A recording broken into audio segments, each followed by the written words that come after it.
Good evening, folks. Jason with Learn to Survive.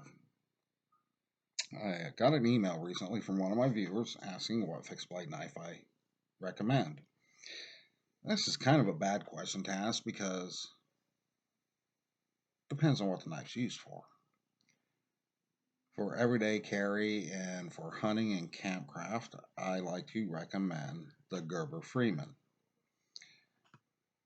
And this is the Gerber Freeman. This is the orange handled version of it. They come in orange, the black handle, and like a tan coyote brown handle. As I'm showing you this, some of you might notice that I do not have a tip on mine. This is not how this knife is manufactured. It is manufactured with a pointed tip. This knife has never been broken. I sharpened it and rounded this tip to fit my needs. And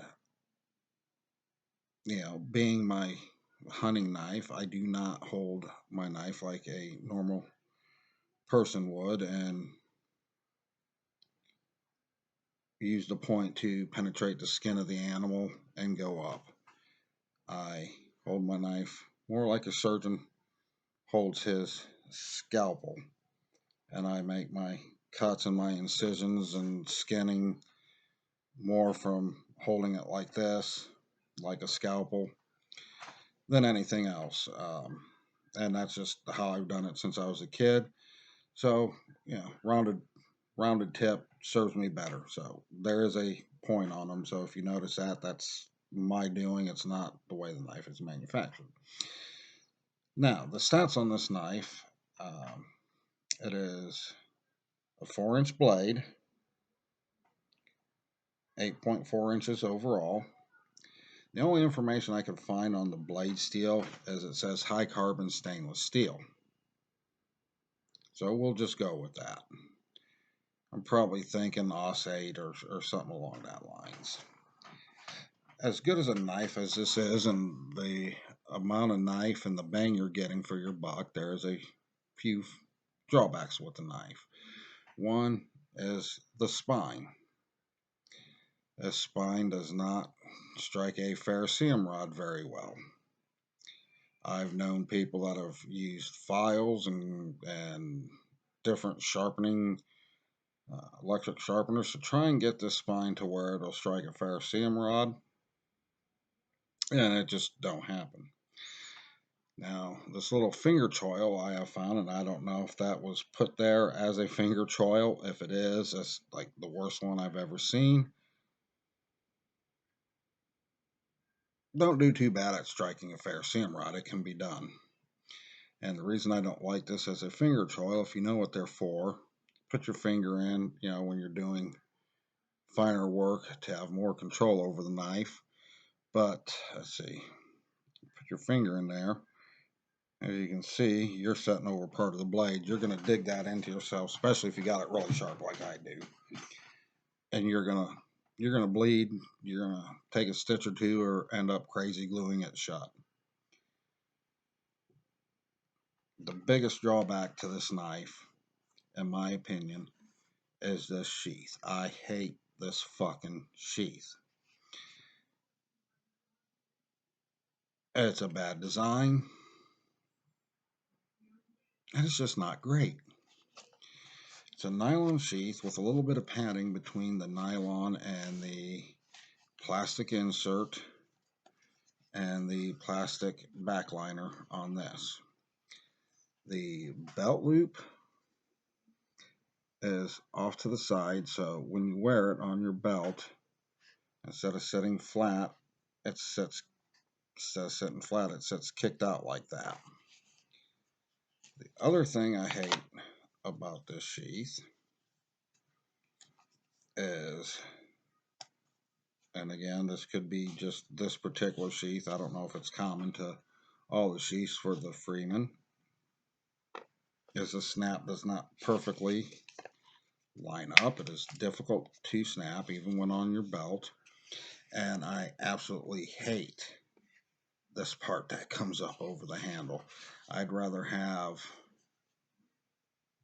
down here an exposed handle with the strap that comes across diagonally this way. I can flip my finger under and unsnap it and easily draw it out. So I would recommend looking online and getting one of the Kydex sheaths that are available for this. They're about $40. Or if you work with leather or know somebody that does, have a leather sheath made. I'm going to either make one or have a buddy of mine make me a sheath for this. That is going to be a multiple carry. It's going to be able to be carried on my belt vertically or carried horizontally, small of the back, scout style carry. Overall, it's a really good knife for the money. And if you're interested in one, right now, if you go to Walmart, with it being Christmas season, you can get a better deal. This was an early Christmas gift from one of my kids. You can get the Gerber Freeman.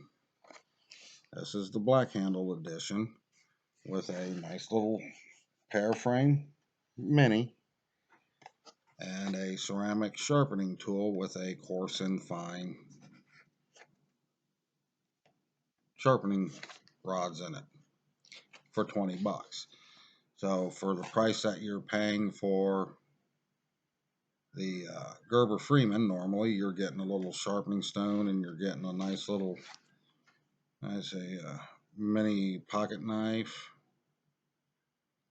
with a blade. Oh, I would say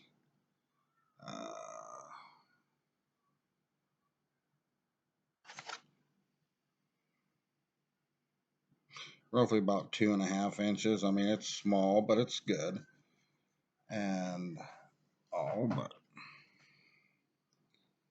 just my 2 cents. If you want a good knife that's not a high dollar, that is going to service you well, and that is going to be a good knife, you can't go wrong with the Gerber Freeman. It's an excellent knife. You get a lot of knife and a lot of bang for your buck. As I said earlier in the video, just really the sheath is shit. So with a replacement sheath, you've got a really good knife. I would compare this, I mean, with knives of that size. I would go head to head with any knife in the $50, $100 range. Um, you can baton with it. You're not going to baton a very big piece of wood because it's only a 4-inch blade, so you want to go more than 2.5 inches in diameter, but you can baton and process wood down. But if you have to do that, you're in a pretty dire situation anyway. So it's just something to think about for a relatively small knife, good for campcraft, good for everyday use, hunting, fishing. For the money, you can't go wrong with the Gerber Freeman. So go get yourself one if you want, and I think you'll enjoy it a lot. I know I love mine. Um, just don't let that sheath bother you, and there's ways around that, and you'll have an excellent knife. I'll talk to y'all later. Take care of yourself. Take care of one another, and hopefully make more videos before Christmas. But I do have a child custody case coming up here in a few days, and some other things coming up. So in case I don't, I'm going to try real hard to get more videos out because I've got a lot of stuff to talk about and a lot of stuff to show you. But just in case I don't, Merry Christmas.